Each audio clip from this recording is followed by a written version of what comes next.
Yep, I'm gonna word vomit all the mixed feels at your face. Get ready.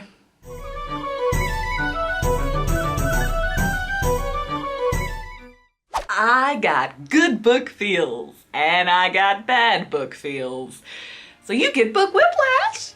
The Untouchable Earl was epic until it wasn't. I mean, the thing had the best conflict. Our hero can't touch our heroine. Literally. Slade meets a wallflower who gives him hardcore lusty pants. Dude tries super hard to avoid Lily until he sees her on the brothel auction block. Slade white knights it by buying her with the intention of sending her ass straight home. But that plan goes sideways when Lily asks for some sex. Which be great and all, except for the fact that physical touch gives hero boo-boos. The man has spent his whole life trying to overcome pain. Our baby is hurting. He had lived so long with the sense of powerlessness, believing he would never know what it was to be with anyone. The idea that he might finally experience more than pain and panic from the touch of another person was an intoxicating thought. No! Alas, despite the purty, poetic words, Slade's brothel lessons are an epic fail. He learns how to give pleasure, but not receive it.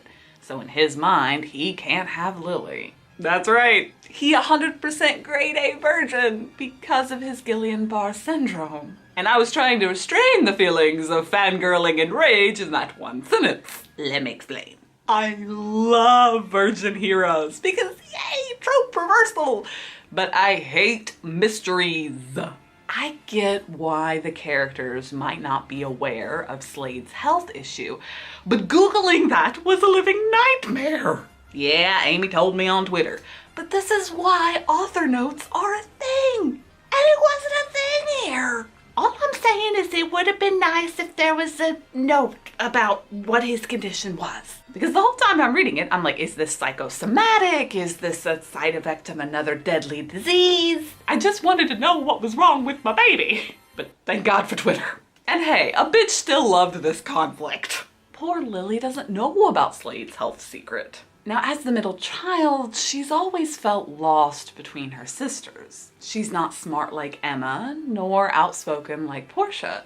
She's a plain Jane rule follower. Well, I mean, other than reading erotic novels on the down low, cause girl sexuality is woke. Yeah, basically she's me. Propositioning Slade is the chick's first brazen act, and praise Cupid for it. Them lover shenanigans were so hot and so slow. Basically, I'm saying the swoonage was real. Hero Harte forbids Lily from touching him while he does all the things to her body. That limitation, plus Slade being a talkative explorer, made the smexy times sexy.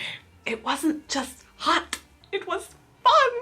This OTP dynamic creates some interesting conflicts. Lily misunderstands why she can't touch Slade, and that big miss was painful, but not for the regular old reasons. Instead, interrupted OTP finger play. That shit literally hurt.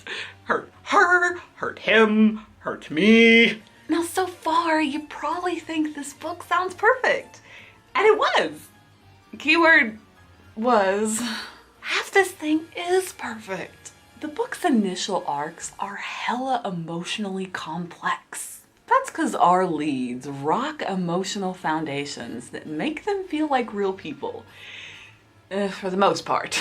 Lily wants to stand out against her plainness, while Slade's health makes him want to blend in. That's some juicy ass character stuff, people! And with that, there's even occasional humor. Mr. Hero don't got tons of personality, but when he do it good. They were just a bunch of dissolute men aching for the next grand distraction from the hollowness of their useless lives. Damn, he was in a mood tonight. I'm so here for sassy, self-aware hero dudes. But sadly, such moments were rare. Slade's hard to get at as a character because other than his health, there's not much to him. He's broody, but not grumpy. He's quiet, but totally closed off. However, his health gives him abandonment issues, so I give him a pass. But what I can't shrug off is that third act, aka the romance resolution. Every interaction this couple has is about humping. Now, I'm cool with smexy times. Hell, I love smexy times. So long as the emotional journey gets just as much attention, which it didn't.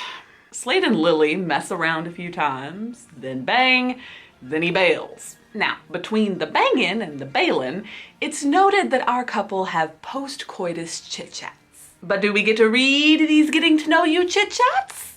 Nope, they happen off-page. And to me, that's what did this book the most damage. By denying these characters that shared intimate vulnerability, the love felt more told, not shown. Pardon me and my grumpy ass. But you know, there's just one thing that grumps me out more. And sadly, this book done did that too. I love you, she confessed in a quiet murmur. I have loved you from the moment I saw you through the crowd. My heart and soul already knew you. My body yearned for you. My whole life began in your arms.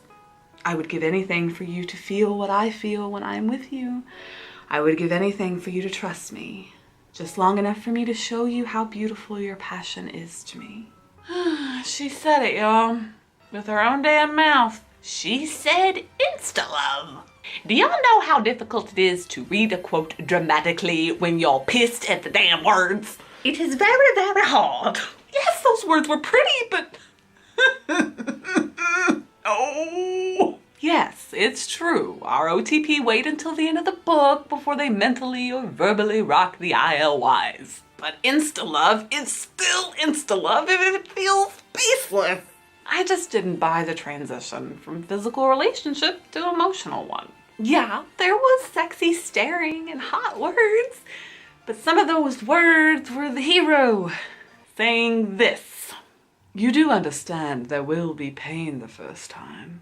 Not if you do it right, you sentient ketchup bottle. Can you tell I'm fed up with the virgin sex equals pain myth? But despite my bitching, I ain't even mad. I told you this review was gonna give you whiplash. The book has hiccups, but it is still worth your time. Before the third arc, I was Twitter fangasming all through my live tweets. The couple's conflict was fun, plus the book rocked some damn good wordage. Sentences like, hope was a painful sensation, or simply wanting something did not make the impossible possible.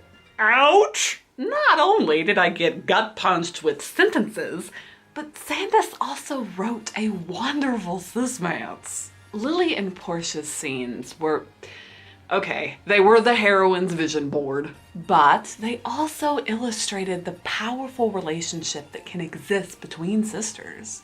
So yeah, the book is flawed. Hella flawed. But it did good things and bad things and things. I read the book weeks ago and I still don't know how I feel about it.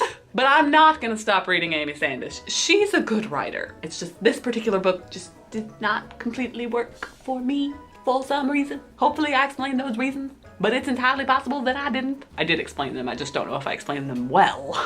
There was just things in the book that I didn't like. And also things that confused me. I'm not exactly sure how the hero resolved his pain problem. I don't know if it was a result of just building up pain tolerance, or if it did actually lessen. And to be honest, I'm not exactly completely clear on all the realities behind the Guillain-Barré syndrome. I know Google is a thing, I Googled it, but that was weeks ago and my brain is a dumbass. The book wasn't a rage fest, but it wasn't great. It was just a lot of wasted potential. So should you read it? I think so. Maybe? Possibly. Yeah. I make useless reviews. That's my talent.